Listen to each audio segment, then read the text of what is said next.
Welcome back. We're tackling some of the culture wars with Bruce Pardy as we delve into a recent Angus Reid study categorizing Canadians into sort of five categories of where they fall on the culture wars. And thanks again, Bruce, for coming on. So we went through woke wolves, we have the sheeps, the ostriches, the leopards, the leopards, and then the lions. Now, I have to admit, when I was reading through your descriptions, and of course, reminding us, everybody here tonight, of what those are, I my instinct, and maybe because I'm tired from the battle, but I said, I just want to be an ostrich. Make this all go away. Wake me up when this is over. I've had enough, thanks. This has been just a little bit too much for us. Is that like, are the Lions ever going to start saying, you know what, we've had enough? This is just too crazy.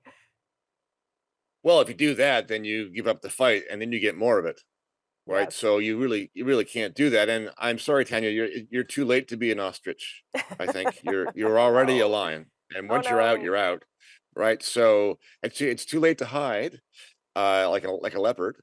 And there's really there's nothing to be had in it anyway. If you're an ostrich and you want it to go away, then the last thing you should do is stick your head in the sand, because that means it's not going to go away. That means it's Yes. going to stick around and get worse. So this is what the culture war is all about. This is a battle for the soul of the nation, and our future direction depends upon how these dynamics play out. So it looks like So 60%, about 60%, give or take, of the country is in sort of that mushy middle. They're not lions and they're not woke wolves. I shouldn't say the mushy middle because some are on the periphery. They're wannabe wolves or wannabe lions or have Well, characteristics of well, them. let's put it this way. So if you include the lions and the leopards, who are not ambivalent, Hmm.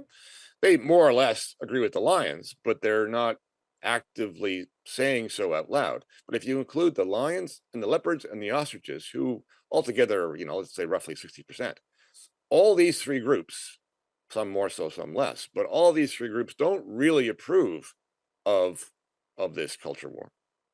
And so if all those people decided, you know what, we've had enough of this, we're not doing it anymore, 60% is enough to put an end to all of this. But it's just that ostriches don't seem to have the wherewithal to come out and say that. And leopards are still hiding, sometimes out of self-interest and sometimes out of strategy.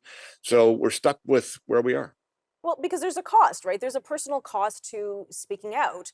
You mentioned this. You could lose your job. You can lose your status in society. You're no longer invited to certain dinner parties, perhaps. I mean, we saw during COVID, as an example, where people just fell on various sides. You couldn't predict almost who was going to fall on what side of the COVID lockdown agreement, disagreement rather, or the fiasco. But people fell on one side or the other, and there was this very hardened camp on both sides. It was, divisive, and I'm not opposed to division. I really am not. Like, division is okay. It's okay for people to have opinions. I'm happy when people have strong opinions. It means they've thought about things. That's a good thing. But Yeah. how do we how how do people come together eventually? Yes, well, it's a good question. Misstepping in a culture wars can be dangerous. I mean, if you, the wolf pack will devour you if you wrong think, Right. and they don't realize it. But I think that the most susceptible people are people who are the sheep and the ostriches, because they are the weakest in the sense that they are connected to the wolves, but dependent upon the wolves for safety.